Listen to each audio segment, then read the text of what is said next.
Hi అందరికీ. ఇస్లాపురం ప్రజలందరికీ నేను ఏం చెప్తానంటే, మనకు రాక 5 సంవత్సరాలకి ఎలక్షన్ అనేది ఒకటి వస్తుంది. కాబట్టి మనకు అది మన ఓటు ఎంత వాల్యుబుల్ అంటే మనం కూడా ఊహించలేము. మన ఓటుతోటి ఏదైనా జరగవచ్చు. కాబట్టి నేను ఏమన్నానంటే, మనని పట్టించుకునే వ్యక్తి మనకు కావాలి. ఇప్పుడు నేను బాధలో ఉన్నా, నా భుజం తట్టి ఏం కాదు, నడు ముందుకు నడు అని చెప్పే వ్యక్తి, అది అన్న కావచ్చు, మావయ్య కావచ్చు, బావయ్య కావచ్చు, తాతయ్య కావచ్చు, పెదనాన్నే కావచ్చు. ఇలాంటి ఒక వ్యక్తిని మనం ఎంచుకోవాలంటే మనం బాగా ఆలోచించాలి. అలాంటి వ్యక్తి ఎవరు ఉన్నారు మన గ్రామంలో అని బాగా ఆలోచించి దాన్ని మనం నిర్ణయించుకోవాలి.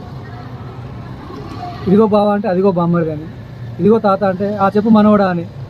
అలాంటి వ్యక్తి మన ఇంట్లో చిన్న కార్యమైనా పెద్ద కార్యమైనా ఏదైనా సావులైనా ఏదైనా ముందుండి నడిపించే ఒక వ్యక్తి కావాలి. కాబట్టి నేను మీ అందరికి ఒకటే చెప్తాను, ఆలోచించి మీ ఓటుని, మీ విలువైన ఓటుని దానికి వేయండి.